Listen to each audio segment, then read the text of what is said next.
a todos y todas las presentes. Gracias por la invitación.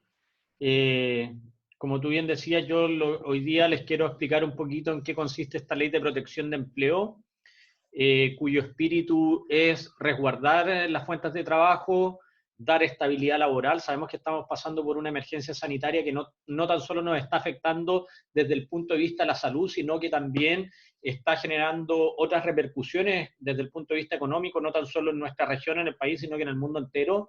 Y esa repercusión negativa en la economía mundial, nacional y regional, lógicamente que también pega fuertemente a lo que es el empleo, y a raíz de eso es que el gobierno impulsó y se aprobó rápidamente, y ahí hay que agradecer a todos los parlamentarios por esta pronta aprobación de esta ley de protección de empleo que, por un lado, resguarda los puestos de trabajo, por otro lado, asegura los ingresos a través del fondo de cesantía durante el tiempo que dure esta emergencia sanitaria, y por otro lado también da un gran respiro, un gran alivio a miles de micro, pequeñas y medianas empresas que sabemos que lo están pasando muy mal y que lamentablemente algunas de ellas han tenido que tomar la difícil determinación de tener que despedir trabajadores y trabajadoras, pero con esto de la ley de protección de empleo hay una alternativa en la cual ellos no tendrían que despedir trabajadores, sino que se mantendría la relación laboral, pero se suspenderían algunos efectos de la misma. Y eso es lo que yo hoy día les vengo a comentar. ¿Partimos? Dale, por favor. Disculpen, que sin café no funciono bien en las mañanas. Así que me acompaña un café, aparte que aquí en La Serena ya está empezando a hacer frío en las mañanas. Bueno, como les señalaba, esta ley de protección de empleo lo que busca es dar estabilidad laboral, resguardar las fuentes de trabajo, asegurar ingresos y, por otro lado, darle un fuerte respiro a los emprendedores, ¿ya? Y esta ley fue publicada el día 6 de abril, ya en el diario oficial, y el día miércoles 9 de abril, en el mismo medio de circulación, en el diario oficial, fue publicada esta resolución conjunta entre el Ministerio de Hacienda y el Ministerio del Trabajo, que es muy importante también que la puedan tener a mano porque complementa la ley en el sentido que señala específicamente cuáles han sido las zonas o territorios afectados por acto o declaración de autoridad. Por lo tanto, desde ya yo me comprometo, Cristian, a hacerte llegar, por una parte, la ley y por Perfecto. otro lado la resolución para que tú también se lo puedas hacer llegar a todas las personas para que puedan acceder completamente a la información y puedan tomar las mejores decisiones teniendo todo esto a la vista. Muchas gracias. En relación a lo anterior, les debo señalar que esta ley de protección del empleo ofrece tres alternativas, ¿ya? Primero es la suspensión del contrato de trabajo por acto de autoridad. La segunda alternativa es un pacto de suspensión del contrato de trabajo. Es muy importante, pacto, acuerdo, ¿ya? Ahí se requiere el consentimiento tanto de trabajador como de empleador. Y una tercera alternativa es el pacto de la reducción temporal de la jornada de trabajo. También en ese tercer caso se requiere el acuerdo de voluntad entre empleador y trabajador. Ninguna de las partes en estos dos casos podría imponerle a la otra suscribir o no este tipo de pactos o acuerdos. Vamos a la primera alternativa, suspensión del contrato de trabajo por acto de autoridad. ¿Qué entendemos por acto de autoridad? Por ejemplo, una cuarentena general, un cordón sanitario implementado por la autoridad sanitaria, un toque de queda, o por ejemplo lo que estamos viviendo en todo el país en relación a los pubs, restaurantes, discotecas y otros establecimientos similares en los cuales por un acto de la autoridad sanitaria se prohibió el funcionamiento. En esos casos, el contrato de trabajo, la relación laboral, se suspende de pleno derecho, sin necesidad de un acuerdo entre empleador y trabajador, sino que al existir ese acto de autoridad sanitaria, de pleno derecho se suspende la relación laboral. ¿Qué efecto genera esto? Por un lado, el trabajador no tendría o no tiene la obligación de concurrir a su lugar de trabajo y de prestar los servicios por los cuales fue contratado.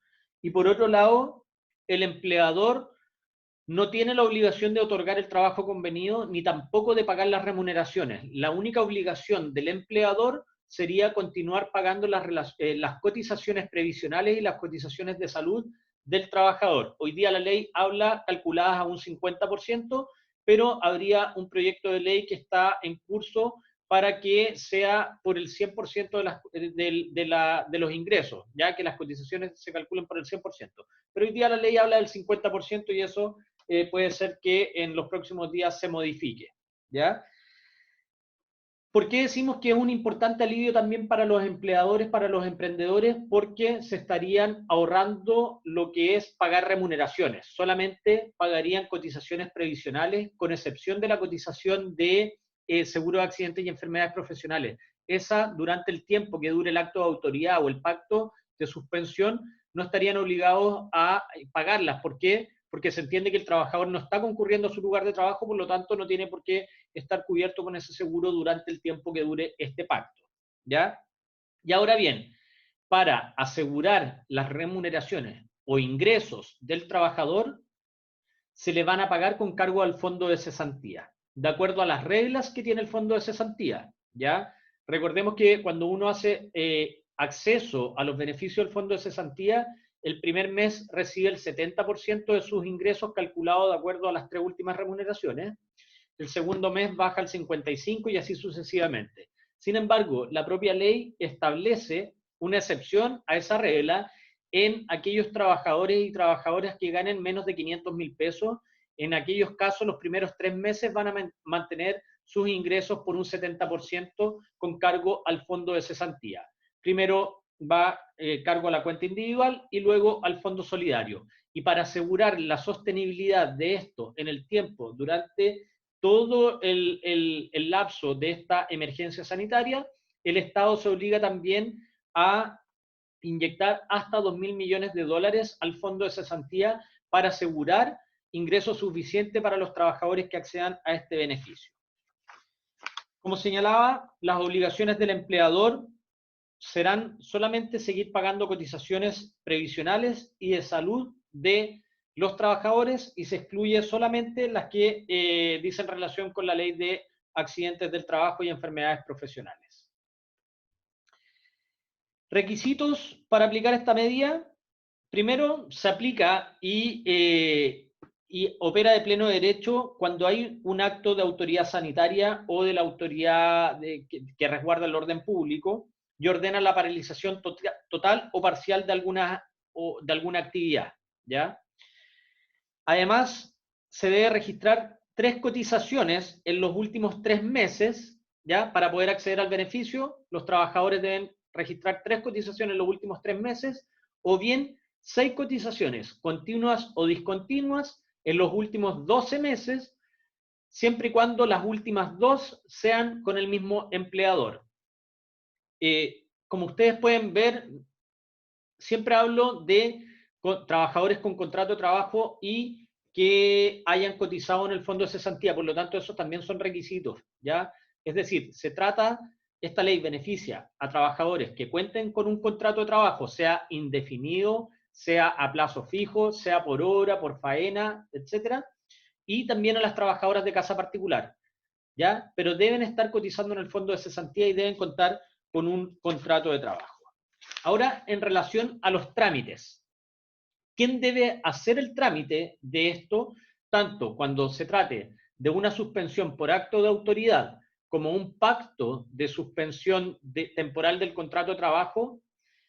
La única diferencia es que una opera de pleno derecho por el acto de autoridad y la otra requiere un acuerdo de voluntad entre empleador y trabajador, ¿ya? Pero los requisitos son los mismos, opera de la misma forma y el trámite también es igual. ¿Y cuál es el trámite? El trámite es de cargo del empleador en primer lugar, es el empleador quien tiene la obligación de realizar todo el trámite y lo hace directamente en la administradora de fondo de cesantía, ¿ya? Para eso no es necesario que vayan de forma presencial, hemos visto muchas aglomeraciones afuera de las oficinas de las administradoras de fondo de cesantía, pero esas filas son innecesarias porque todos los trámites, el 100% de los trámites que dicen relación con el fondo de cesantía, ya sea para acceder a la ley de protección de empleo o ya sea para cobrar el seguro de cesantía de acuerdo a las reglas generales porque hubo un término en la relación laboral, todo se puede hacer de forma online en la página www.afc.cl. Por lo tanto, es muy importante que los empleadores sepan y que transmitan también a sus trabajadores que el trámite lo hace el empleador y lo hace directamente en la página web de la AFC. ¿En las 3 modalidades? No, en la modalidad de suspensión por acto de autoridad y en el pacto de suspensión por acuerdo entre las partes, ¿ya? El 1 y el 2. Ya. En el 1 y en el 2, ¿ya? Ya en la tercera situación ya les voy a explicar cómo y dónde se hace el trámite. Vamos a la segunda alternativa, que es el pacto de suspensión, que lo voy a pasar un poco más rápido porque los requisitos, los efectos son los mismos que la suspensión por acto de autoridad, solamente que aquí no habría un acto de autoridad que opera de pleno derecho, sino que hay un acuerdo. Por ejemplo, no sé, si hoy día hay algún empresario turístico conectado, que me imagino que sí, debe ser que su negocio en el último mes ha bordeado por el cero, me da la impresión, ¿ya? O sea, hay que reinventarse, pero en lo que ha sido la hotelería seguramente han estado muy mal. Pero no hay un acto de autoridad sanitaria que les obligue a cerrar su negocio. Por lo tanto, en el caso de ellos, debiesen, para poder acceder a los beneficios de esta ley y para poder acceder a la suspensión, deben tener un acuerdo, es decir, deben suscribir el pacto con sus trabajadores, ¿ya? Porque no operaría de pleno derecho. Si opera de pleno derecho, por ejemplo, en el caso de los restaurantes, que no pueden trabajar, ¿ya? A menos que sean delivery o comida para ir a retirar. Pero la regla general de un restaurante era que vendía comida en el local y atendía a la gente ahí, y eso cerró por orden de autoridad, por lo tanto ellos se podrían acoger al pacto, se podrían acoger a la suspensión de pleno derecho por acto de autoridad, ¿ya? En relación al pacto de suspensión de contrato, es lo mismo que el anterior, o sea, suspende algunos de los efectos, deberes y obligaciones del contrato de trabajo, pero debe mediar acuerdo entre empleador y trabajador, ¿ya? Se suspende una vez más la obligación del trabajador de concurrir a su lugar de trabajo y de prestar los servicios por los cuales fue contratado, y por otro lado se suspende la obligación del empleador de otorgar el trabajo convenido y de pagar las remuneraciones. Se mantiene la obligación del empleador de seguir pagando las cotizaciones previsionales y de salud del trabajador, con exclusión de la cotización para accidentes del trabajo y enfermedades profesionales. Aquí algunos trabajadores me han hecho ciertas consultas en el sentido que han acordado con su empleador el pacto de suspensión del contrato de trabajo, pero por otro lado el empleador le dice, ¿sabes qué? Necesito que hagas este trabajo desde tu casa. Eso no se puede hacer, eso no es legal, ¿ya? Porque al haber suscrito el pacto de suspensión, se suspende la obligación del trabajador de prestar los servicios por los cuales fue contratado, ¿ya? Si es que al trabajador se le dice, ¿sabe qué?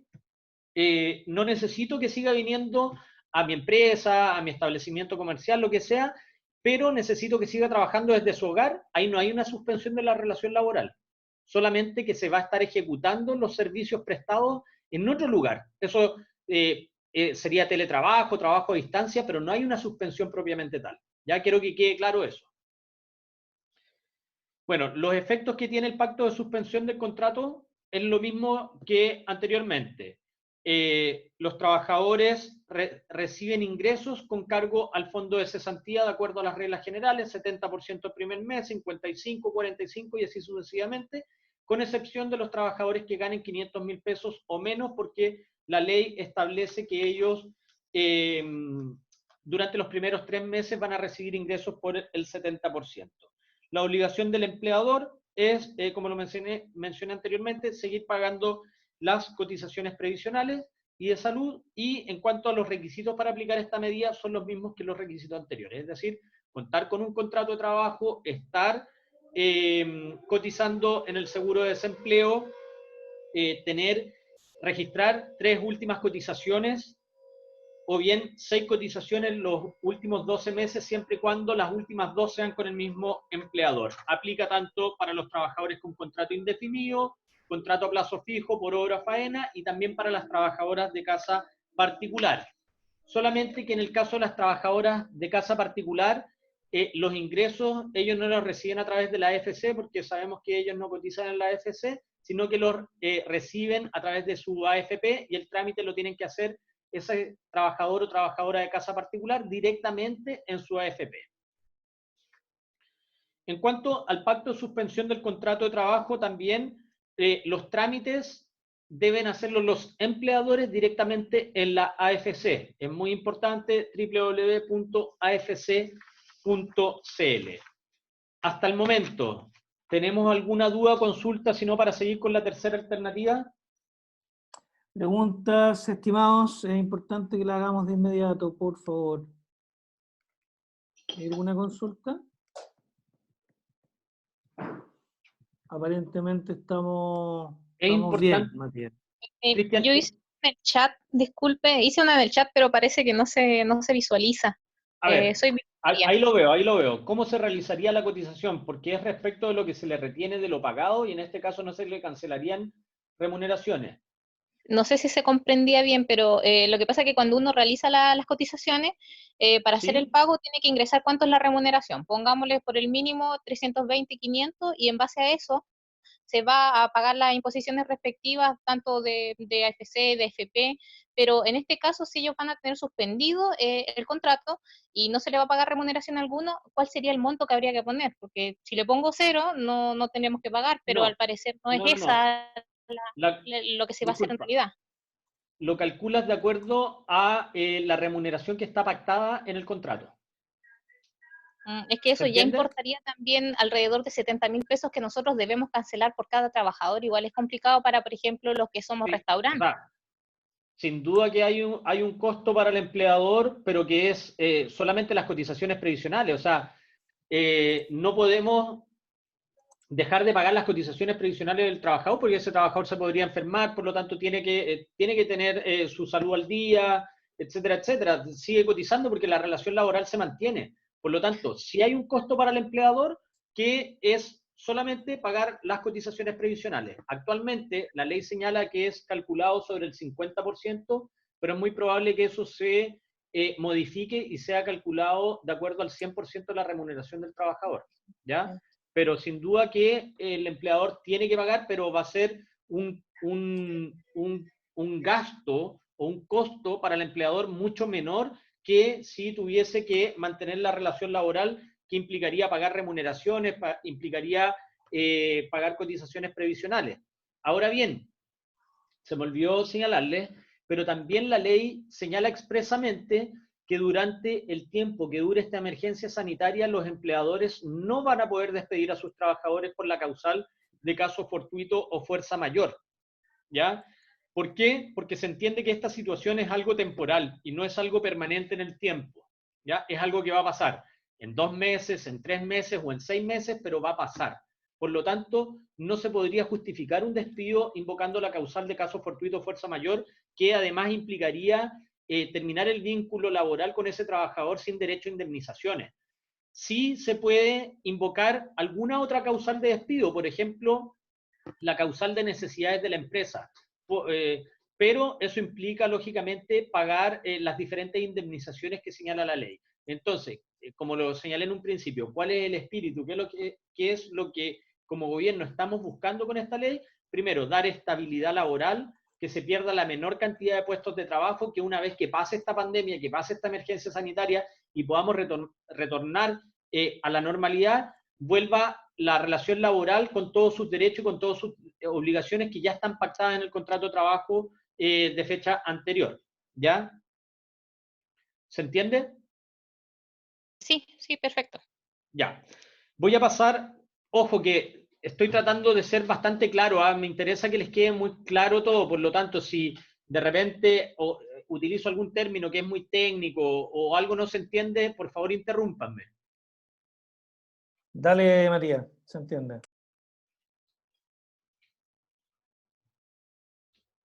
El tercer caso o la tercera alternativa o situación que establece esta ley de protección de empleo es el pacto de reducción temporal de la jornada de trabajo, ¿ya? Consiste en que los empleadores, y aquí también es importante, pacto, acuerdo, ¿ya? Voluntad de ambas partes.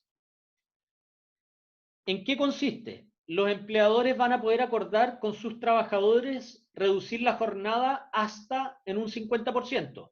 Podrían reducirla en un 30%, en un 20% o hasta un 50%.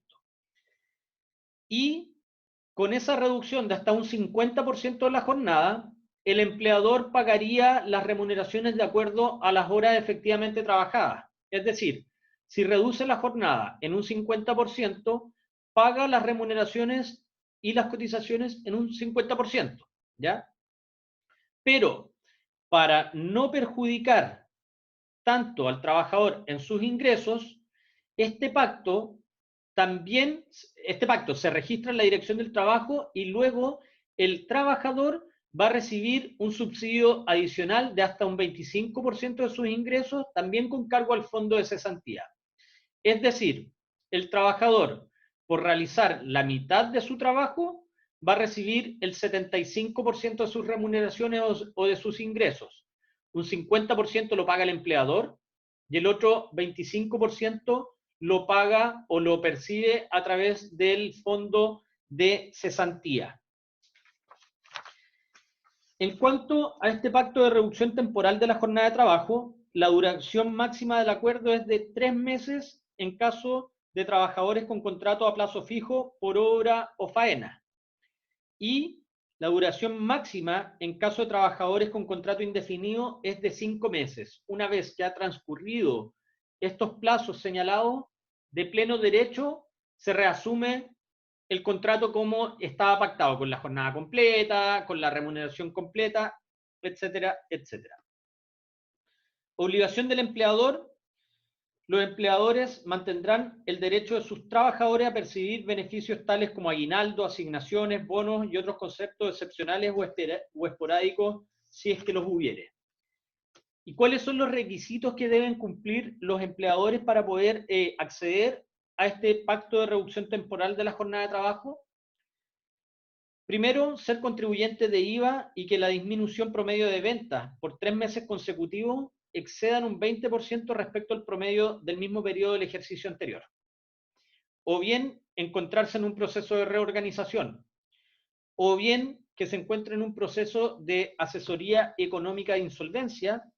O bien, que no puedan paralizar sus actividades y necesiten reducir la jornada para poder mantener su continuidad operacional y proteger la vida y salud de sus trabajadores. Por ejemplo, hay servicios que no van a poder suspender.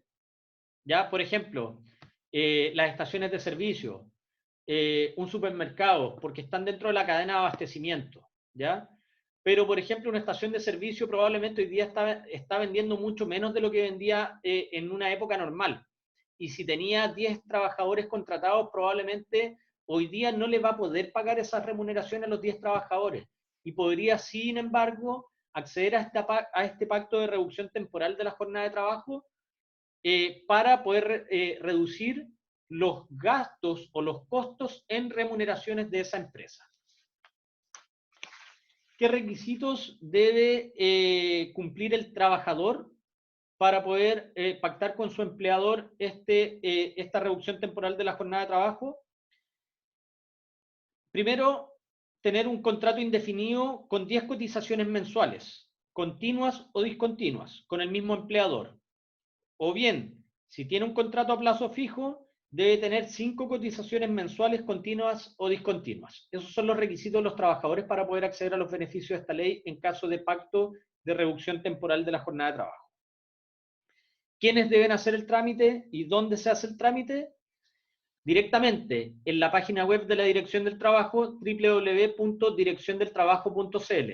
Acuérdense, en los primeros 2 casos, en la suspensión por acto de autoridad y en el pacto de suspensión temporal, se realiza directamente en la AFC. En el pacto de reducción temporal de la jornada de trabajo, se hace en la página web de la Dirección del Trabajo, ¿ya? Ahí el empleador ingresa todos los datos. Una vez que lo ha ingresado, viene el trabajador, ingresa a la misma página web y acepta este pacto de reducción. Y sería un anexo de contrato de trabajo. Y luego la Inspección del Trabajo le informa al fondo de cesantía para pagarle el suplemento a ese trabajador. En relación a quienes no podrían acceder a estos beneficios, los trabajadores independientes que no cuentan con un contrato de trabajo, ya están excluidos de esta ley porque, como les señalé, esta ley está pensada en los trabajadores que cuenten con contrato de trabajo, que estén regidos por el Código del Trabajo y que además estén cotizando en la AFC. No podrían acceder tampoco los trabajadores informales. Sin embargo, también el presidente Piñera la semana pasada anunció un fondo de 2.000 millones de dólares también para acudir en ayuda de los trabajadores independientes y los trabajadores informales.